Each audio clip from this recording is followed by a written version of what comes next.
देख Amy unit number 2 बराबर।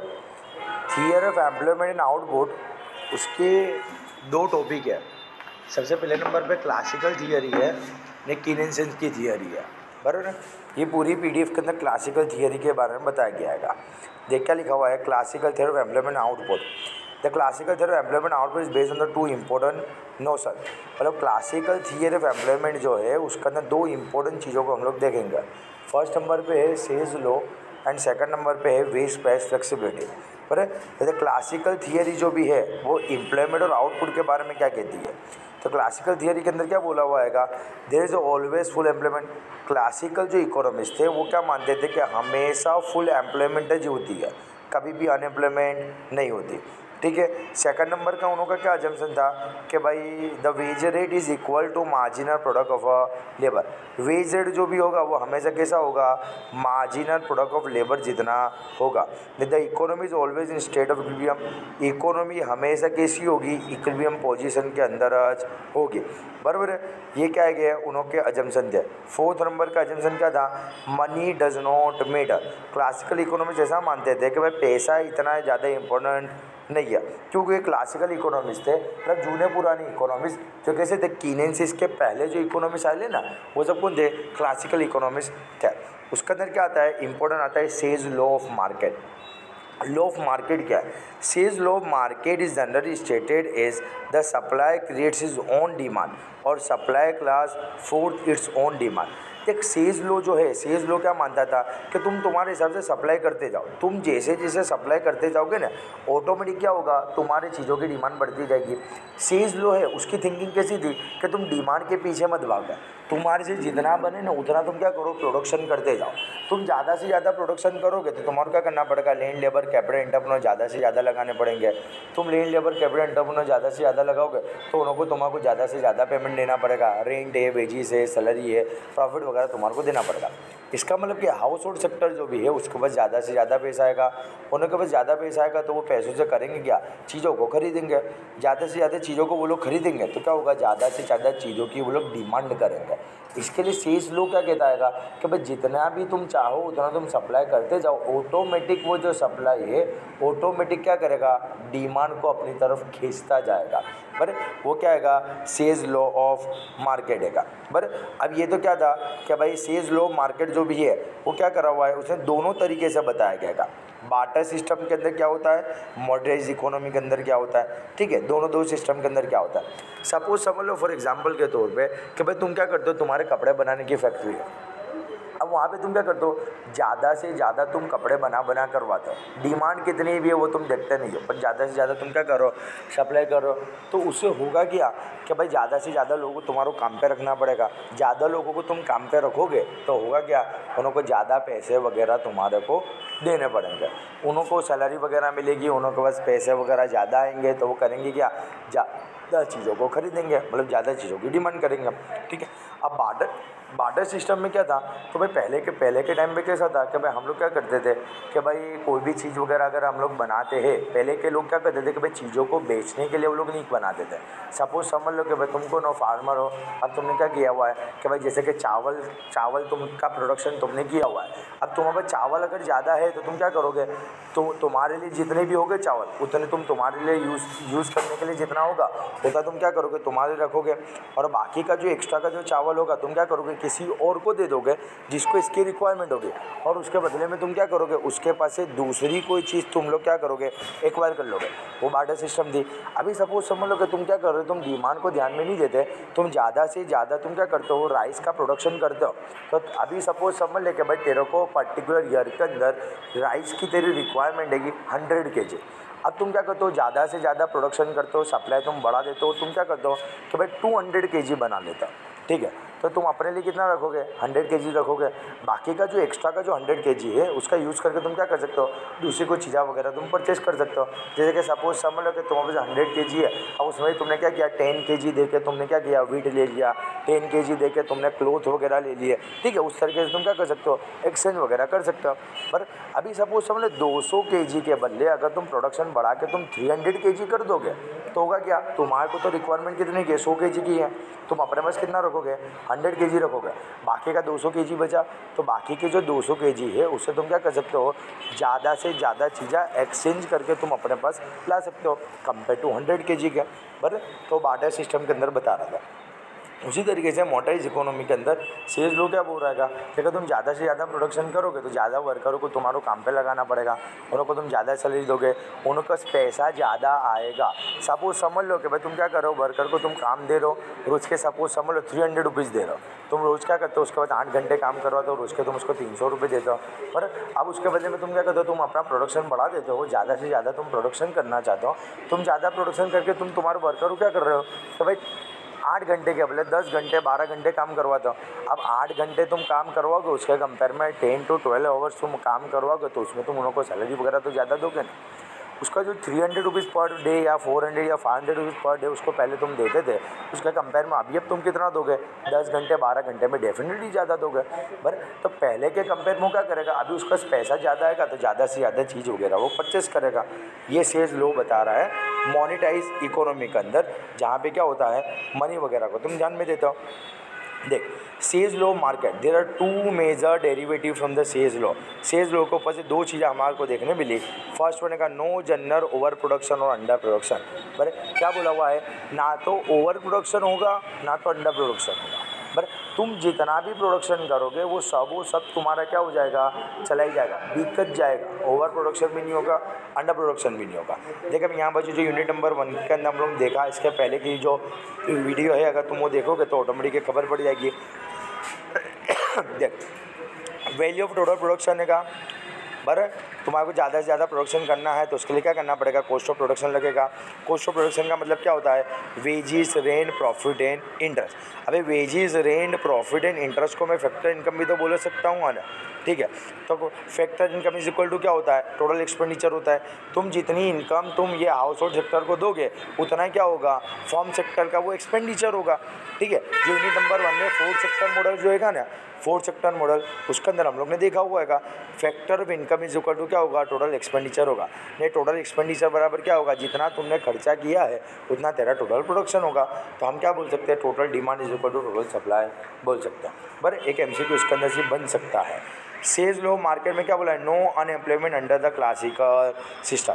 देखिए 2 चीज़ देखिए, नो जनरल ओवर प्रोडक्शन और अंडर प्रोडक्शन है, no unemployment under the classical system. Classical system में क्या होगा, अनएम्प्लॉयमेंट भी नहीं होगी। क्यों, क्योंकि तुम करना क्या चाहते हो, तुम ज़्यादा से ज़्यादा प्रोडक्शन करना चाहते हो। तुम्हारी थिंकिंग क्या होगी, जितना ज़्यादा हम प्रोडक्शन करेंगे उतना माल तेरा ज़्यादा बिकेगा, उतना ज़्यादा तेरे को प्रॉफिट मिलेगा। तो कोई भी बंदा क्या चाहेगा कि भाई ज़्यादा से ज़्यादा मैं क्या करूँ, प्रोडक्शन करूँ, ज़्यादा से ज़्यादा माल बनाओ, ज़्यादा से ज़्यादा माल क्या करो, बेचो, उससे मेरे को क्या हुआ, ज़्यादा से ज़्यादा मेरे को प्रॉफिट हुआ। उसके लिए लोग क्या करेंगे, लोगों को ज़्यादा से ज़्यादा जॉब पे रखेंगे, तो अनएम्प्लॉयमेंट भी क्रिएट नहीं होगी। पर no under unemployment under a classical system, classical system में अंडर अनएम्प्लॉयमेंट नहीं होगी। पर वो सब चीज़ इसके अंदर दी गई है कि फिर आता है classical theory of employment. Employment के ऊपर क्या क्लासिकल थियरी है, it is important to know that there are classical economics as a no develop any theory और a model for employment. Classical theory के अंदर कोई भी जात का मॉडल वगैरह कुछ भी चीज़ बताई नहीं गई है एम्प्लॉयमेंट के बारे में। They believe that available resources include employable population, nature, wealth and accumulated capital determine the employment। वो क्या बोल रहे हैं कि एम्प्लॉयमेंट के लिए कोई लोग ने थियरी वगैरह नहीं दी, पर वो लोग क्या मान रहे हैं कि जितने भी रिसोर्सेज वगैरह अवेलेबल है, या तो भी जो भी पॉपुलेशंस वगैरह है, एम्प्लॉयबल पॉपुलेशन मतलब कि जो लोग ऐसे हैं जो जॉब वगैरह करना चाहते हैं या जो वर्क वगैरह कर सकते हैं, छोटे बच्चे वगैरह या ओल्ड एज लोगों की बात नहीं कर रहे, क्या नेचर, वेल्थ वगैरह, वो सब चीज़ों के ऊपर क्या होता है, एम्प्लॉयमेंट वगैरह डिपेंड करता है। इसके बाद क्या दिया, एग्रीगेट प्रोडक्शन फंक्शन के बारे में तेरे को दिया है, ये भी देख लेना बराबर है। क्या y is equal two factor of function, क्या क्या फैक्टर कौन से इफेक्ट करते हैं, तो K फॉर कैपिटल हैगा ने L फॉर लेबर हैगा। ये 2 चीज़ों के ऊपर से क्या होता है, एग्रीगेट प्रोडक्शन फंक्शन डिपेंड करता है बराबर। जहाँ पे देखिए ये लोग ने क्या किया हुआ है, the classical production function develop in the short run framework. याद रखिए किसके लिए बनाने में आएगा, शॉर्ट रन के लिए बनाने में आएगा बराबर। ऊपर से किसका अजम्पशन भी दिया, द क्लासिकल प्रोडक्शन फंक्शन का अजम्पशन क्या क्या है, the stock of capital is fix, capital कैसा रहेगा, फिक्स रहेगा, पर कब तक, शॉर्ट टर्म के लिए। दो फैक्टर है, कैपिटल एंड लेबर।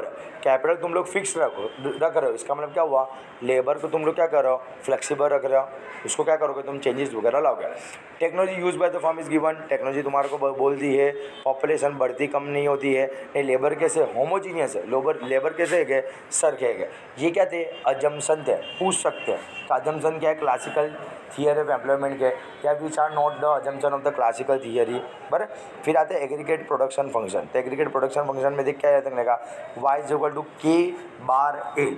के बार क्यों किया हो, क्योंकि के कैसा है, कॉन्स्टेंट है, कब तक, शॉर्ट पीरियड के लिए। इसके लिए के ऊपर क्या किया है, बार किया है, बराबर। वो डेज करते हैं ना हम लोग, एक्स बार बोलते हैं ना, उसी तरीके से यहाँ पर जो बार की साइन किए गए।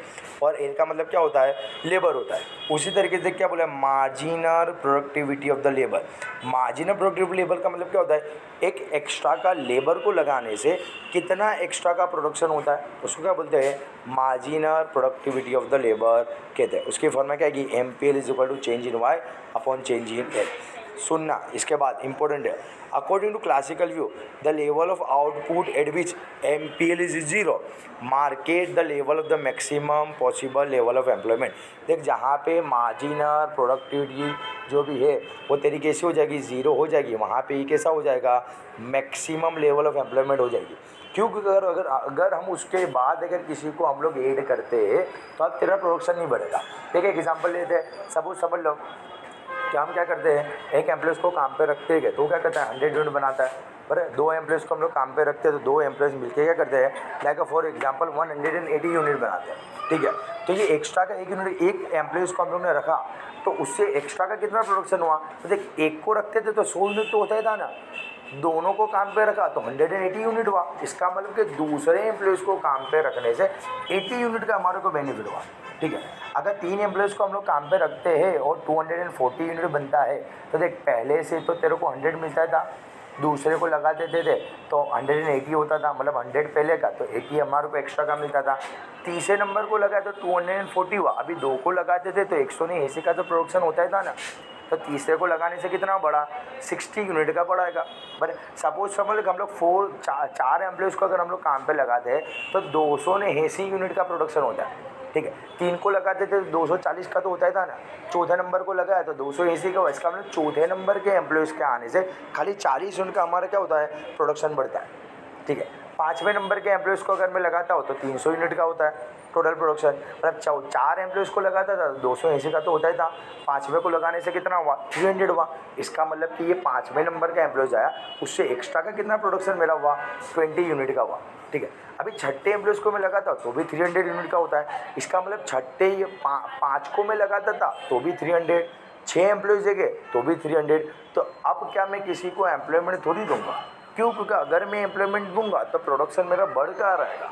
ठीक है, मैं 5 वालों को भी मना कर दूंगा कि भाई तेरे आने से मेरे कुछ बेनिफिट थोड़ी हो रहा है, मेरा प्रोडक्शन थोड़ी बढ़ेगा, तो उसको हम लोग क्या करेंगे भाई, जॉब वगैरह के ऊपर नहीं रखेंगे।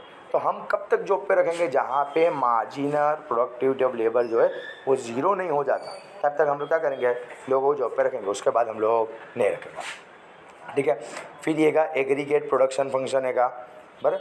अब एग्रीगेट प्रोडक्शन फंक्शन में देख क्या बोल दिया है, तुम्हारा जो कैपिटल है वो कांस्टेंट रहता है शॉर्ट टर्म के लिए, और लेबर जो है तुम्हारा क्या होता है, इंक्रीज या डिक्रीज वगैरह होता है। बराबर, the diagram represent the classical short term production function. के इज अ फिक्स, के कैसा रहेगा, फिक्स रहेगा। लेबर कैसा होगा, डिमिनिशिंग रिटर्न देगा।